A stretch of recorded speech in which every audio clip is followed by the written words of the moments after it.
Hi friends, good morning. എൻ്റെ ഒരു സുഹൃത്ത് ഈ 2 വർഷം മുമ്പ് എന്നോടൊരു കഥ പറഞ്ഞു. ആ സുഹൃത്തിന്റെ മറ്റൊരു സുഹൃത്തിന് ഒരു ആക്സിഡന്റ് സംഭവിച്ചു, ഒരു ബൈക്ക് ആക്സിഡന്റ്. ആ ബൈക്ക് ആക്സിഡന്റിൽ വലിയൊരു സർജറി ഒക്കെ ബ്രെയിനിന് തലക്ക് ചെയ്യേണ്ടി വന്നു. പക്ഷെ അത് കഴിഞ്ഞതിന് ശേഷം അദ്ദേഹത്തിന് ഇടയ്ക്ക് ബോധക്ഷയം ഉണ്ടാകുന്ന ഒരു അവസ്ഥ ഉണ്ടായിരുന്നു. അതുകൊണ്ട് വലിയ പ്രശ്നമായിരുന്നു, എങ്ങോട്ടും പോകാൻ പറ്റാത്ത കണ്ടീഷൻ. അങ്ങനെ അന്വേഷിച്ച് പല സ്ഥലങ്ങളിലും കാണിച്ചു, പലരും സ്കാൻ ചെയ്തു, ഒന്നും പ്രശ്നം കാണുന്നില്ല എന്നാ പറഞ്ഞത്. അപ്പൊ മണിപ്പാലില് ഒരു ഡോക്ടർ ഉണ്ടെന്ന് പറഞ്ഞ് കേട്ട് അവരവിടെ ചെന്നു. അപ്പോ അവരെ വെയിറ്റ് ചെയ്യുന്ന സമയത്ത് ഒരു ഡോക്ടർ കാർ ഓടിച്ചുകൊണ്ട് വരുന്നതാണ്. നല്ല പ്രായമുള്ള ഡോക്ടർ, ഒരു 95 ഒക്കെ കഴിഞ്ഞിട്ടുണ്ടെന്നാണ്. അപ്പൊ തന്നെ അവർക്ക് അയാളെ പറ്റി ഒരു മടുപ്പ് തോന്നില്ല. അങ്ങനെ അയാൾ കൺസൾട്ട് റൂമിലേക്ക് വിളിച്ചു നിർത്തി സംസാരിച്ച് അയാൾ പിറ്റേ ദിവസം വരാൻ പറഞ്ഞു. ഒരു സ്കാനിങ് ഒക്കെ ചെയ്യണം, കുറച്ച് ടെസ്റ്റുകളൊക്കെ ചെയ്യാൻ പറഞ്ഞു. അങ്ങനെ അദ്ദേഹം കൂടുതൽ പറയുന്നില്ല. അദ്ദേഹം അവിടെ വെച്ചിട്ട് ട്രീറ്റ്മെന്റ് സർജറി ചെയ്ത്, ചെറിയൊരു സർജറിയാണ് ചെയ്ത്, ഒരു കീ ഹോൾ സർജറി ചെയ്തിട്ട് അദ്ദേഹത്തിന് കുറെ എക്സസൈസുകൾ പറഞ്ഞു കൊടുത്തു. ബ്രെയിൻ ജിമ്മുകൾ എന്നൊക്കെ പറയാറുണ്ട്. ബ്രെയിൻ ജിം നമ്മൾ മസിലിന് ചെയ്യുന്ന പോലത്തെ ബ്രെയിനിനെ ആക്റ്റീവ് ആക്കാനുള്ള.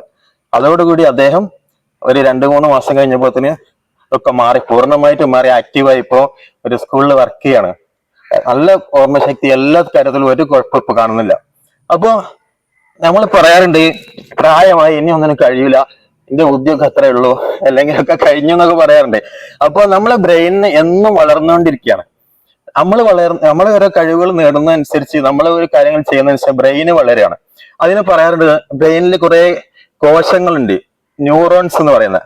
ഈ ന്യൂറോൺസ് 16 ബില്യൺ ഒക്കെ ഉണ്ടെന്ന് പറഞ്ഞത് അന്ന് ആക്റ്റീവ് ആകാതെ കിടക്കുകയാണ്. നമ്മൾ കുറെ GB ഉള്ള സിമ്മൊക്കെ വാങ്ങി വെച്ചിട്ട്, അല്ലെങ്കിൽ പെൻഡ്രൈവ് ഒക്കെ വാങ്ങി വെച്ചിട്ട് ഉപയോഗിക്കാതെ കിടക്കുന്ന പോലെയാണ്. പക്ഷെ അത് ഉപയോഗപ്പെടുത്തുമ്പോൾ നമുക്ക് അതിന്റെ ഗുണങ്ങൾ കിട്ടുള്ളൂ.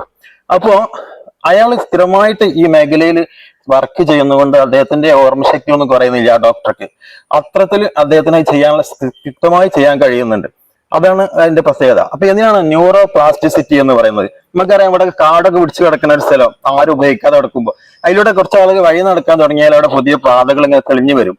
അതിനാണ് ന്യൂറോൺ പാത്വേസ് എന്ന് പറയാം. നമ്മൾ ഈ എക്സസൈസ് ഒക്കെ ചെയ്യുമ്പോൾ നമ്മൾ സ്ഥിരമായിട്ട് വ്യായാമം ചെയ്യുന്നു, പുതിയ കാര്യങ്ങൾ പഠിക്കുന്നു, വായിക്കുന്നു, എഴുതുന്നു, എന്തെങ്കിലുമൊക്കെ ചെയ്യുന്നു, ആളുകളായിട്ട് സംസാരിക്കുന്നു, നമ്മളെ കോൺവെർസേഷൻ ഒക്കെ തുടരുന്നു. ഇങ്ങനെയൊക്കെ ഉണ്ടാകുമ്പോൾ നമ്മളെ ബ്രെയിനിൽ നമ്മളെ ന്യൂറോൺസിന്റെ ഡീആക്ടിവേറ്റ് ആയിക്കൊണ്ടിരിക്കുന്ന ന്യൂറോൺസ് വരെ ഉഷാറായിട്ട് മെച്ചപ്പെട്ടു വരും. അതോടുകൂടി നമ്മൾ കുറച്ചുകൂടി ഉഷാറാവും.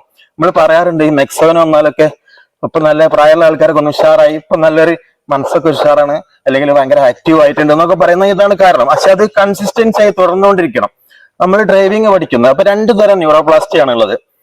ന്യൂറോപ്ലാസ്റ്റി നമ്മൾ ആൻജിയോപ്ലാസ്റ്റി എന്നൊക്കെ പറയാറില്ലേ, ബ്രെയിനിന് ഇതിന് ഹർട്ടിന് ബ്ലോക്ക് വന്നു കഴിഞ്ഞാൽ അത് തീർക്കുന്നതിനാണ് പ്ലാസ്റ്റി ആണ്. അത് ചേർത്ത് അതിന്റെ പ്രതിബന്ധം തീർക്കുക എന്നുള്ളത്. അതേപോലെ നമ്മളെ ന്യൂറോൺസിനെ പ്രതിബന്ധങ്ങൾ ഇല്ലാതാക്കാനാണ് ഈ ഇത് ചെയ്യുന്നത് നമ്മള്. അപ്പൊ ഒന്ന് സ്ട്രക്ചറൽ ന്യൂറോപ്ലാസ്റ്റി എന്ന് പറയും. അത് നമ്മൾ ഒരു ഡ്രൈവിംഗ് പഠിക്കാൻ പോകുന്നു, ആദ്യത്തെ ദിവസം നമുക്ക് ഭയങ്കര കൺഫ്യൂഷൻ ആയിരിക്കും. സൈക്കിൾ ഓടിക്കുമ്പോൾ നമ്മൾ വീഴും. പക്ഷെ നിരന്തരമായി ചെയ്തു കഴിഞ്ഞാൽ നമ്മളത് ബ്രെയിനിൽ ഈ പുതിയ കോശങ്ങൾ ഉണ്ടാവുന്നു. ആ കോശങ്ങളിൽ ഇതിന്റെ സാധനം സെറ്റായി വരുന്നു. അതാണ് നമ്മൾ സബ് കോൺഷ്യസ് മൈൻഡിൽ ഫീഡ് ചെയ്യാന്നൊക്കെ പറയുന്നത്.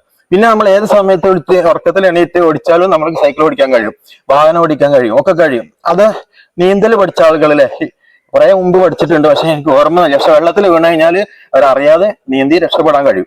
അപ്പോ ഇതാണ് സ്ട്രക്ചറൽ ന്യൂറോപ്ലാസ്റ്റി എന്ന് പറയുന്നത്.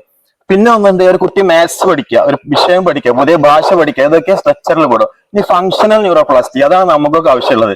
ഒരു 30 വയസ്സൊക്കെ കഴിഞ്ഞാൽ തന്നെ നമ്മളെ പേശികളുടെ ഒക്കെ ഇത് കുറയും, ഓർമ്മശക്തി കുറയും എന്നൊക്കെ പറയാറുണ്ട്. കുറഞ്ഞു വരികയാണ്, പിന്നെ വളരുന്നില്ല.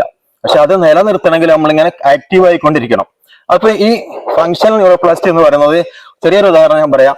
സ്ട്രോക്ക് വന്ന ആള് ഒരു ഭാഗം വർക്ക് ചെയ്യുന്നില്ല, പക്ഷെ അയാൾ ഫിസിയോതെറാപ്പി ചെയ്തിട്ട് അയാൾ അത് റീഗെയിൻ ചെയ്ത് കിട്ടുന്നു. അപ്പൊ നമ്മളെ ഈ ഇത് സംഭവിക്കുമ്പോൾ ചില കോശങ്ങൾ നശിച്ചു പോകുക, അല്ലെങ്കിൽ ഭാഗികമായിട്ട് അതിന്റെ പ്രവർത്തനം നിൽക്കുകയാണ്. അതുകൊണ്ടാണ് നമുക്ക് ഈ ഭാഗം വർക്ക് ചെയ്യാൻ കഴിയാത്തത്. ബ്രെയിനിന് ഈ ഭാഗമാണ് നമ്മൾ ഈ ഭാഗം കൺട്രോൾ ചെയ്യുന്നത്. ബ്രെയിനിന്റെ ഈ ഭാഗമാണ് ഓപ്പോസിറ്റ് ആയിട്ടുള്ള ഭാഗങ്ങൾ കൺട്രോൾ ചെയ്യണത്. അപ്പോൾ അവിടെ ഈ നിരന്തരമായിട്ട് ഇത് ചെയ്യുമ്പോൾ ആക്റ്റീവ് ആകുന്നു. പല ആളുകളും എണീറ്റ് നടക്കുന്നു, ഉഷാറായിട്ട് നടക്കുന്നത് കാണാം. പക്ഷെ അതാണ് ഫങ്ഷണൽ എന്ന് പറയുന്നത്. അപ്പൊ നമ്മൾ ഈ ചെയ്യുന്ന എല്ലാ പ്രവർത്തനവും നമ്മളെ ശരീരത്തിന് ഗുണകരമാകുന്നു. നമുക്കൊക്കെ സ്ട്രോക്ക് വരുന്നുണ്ട്, നമ്മൾ അറിയുന്നില്ല എന്നുള്ളൂ. ഉറക്കത്തിലൊക്കെ ഒരുപാട് സ്ട്രോക്ക് നമുക്ക് സംഭവിക്കുന്നുണ്ട് ബ്രെയിനിൽ, ചെറിയ അതൊക്കെ നമ്മൾ പുറത്തിറങ്ങി നടക്കുമ്പോഴും ജോലി ചെയ്യുമ്പോഴൊക്കെ അത് ക്ലിയർ ആയി പോയി. സ്ട്രോക്ക് എന്ന് പറഞ്ഞാൽ ബ്ലഡ് സർക്കുലേഷനിൽ വരുന്ന ചെറിയ വ്യത്യാസങ്ങളാണ്. 3 ബ്ലോക്ക് ഒക്കെ പോകും, താനെ പോകും. ഹാർട്ടിന്റെ വരെ താനെ പോകാറുണ്ടല്ലോ നമ്മൾ എക്സസൈസ് ഒക്കെ ചെയ്യുമ്പോൾ. അതുപോലെ ഒറ്റൊരു കഥയും കൂടി ഞാൻ പറയാൻ പോവാണ്. പണ്ട് ഒരു ചിത്രകാരൻ ഉണ്ടായിരുന്നു. അയാൾ വലത് കൈ കൊണ്ട് നന്നായിട്ട് ചിത്രം വരക്കും. അങ്ങനെ അയാളുടെ വലത് കൈ ഒരു അപകടത്തിൽ മുറിഞ്ഞു പോയി. അയാൾ ആകെ നിരാശനായി. അതുകൊണ്ടാണ് അയാൾ ജീവിച്ചിരുന്നത്, അല്ലെങ്കിൽ അത്രയും പ്രസിദ്ധനായത് അതുകൊണ്ടാണ്. അപ്പൊ ഡോക്ടേഴ്സ് ഒക്കെ പറഞ്ഞു ഇനി അയാൾക്ക് കഴിയില്ല, അയാൾ ആ കഴിവ് നഷ്ടപ്പെട്ടു എന്നൊക്കെ പറഞ്ഞു. പക്ഷെ അയാൾ വീണ്ടും നിരന്തരം ഇടത് കൈ കൊണ്ട് ശ്രമിച്ച് മാസങ്ങൾ കൊണ്ട് അദ്ദേഹം നല്ല അതേപോലെ തന്നെ ആക്റ്റീവ് വർക്ക് ചെയ്യാൻ തുടങ്ങി. ഇവിടെയാണ് ഫങ്ഷണൽ ന്യൂറോപ്ലാസ്റ്റി എന്ന് പറയുന്നത്. നമ്മൾ നശിച്ചുപോയ കോശങ്ങളെ ആക്റ്റീവ് ആക്കാൻ വേണ്ടിയിട്ട് മറ്റുള്ള ന്യൂറോൺസ് അതിനെ സഹായിച്ചുകൊണ്ട് വളർന്നു വരും. അത്തരത്തില് നമുക്ക് അങ്ങനെ സാധിക്കട്ടെ. നമ്മൾ ഈ ഇതൊക്കെ തുടർന്ന് പോകണം. അതുപോലെ റിപ്പീറ്റഡ് ആക്ഷൻസ് ആണ് നമ്മളായി മാറുന്നത്. നമ്മൾ എന്താ റിപ്പീറ്റ് ആയി ചെയ്യുന്ന കാര്യങ്ങൾ നമുക്ക് എന്നും ചെയ്യാൻ പറ്റും. അതുകൊണ്ട് നമ്മുടെ ജീവിതത്തിൽ ഉഷാറായിട്ട് വളർന്നു വരാനും നമ്മളെ കഴിവുകൾ വികസിപ്പിക്കാനും സാധിക്കട്ടെ എന്ന് ആശംസിച്ചുകൊണ്ട് നിർത്തുന്നു. Thank you.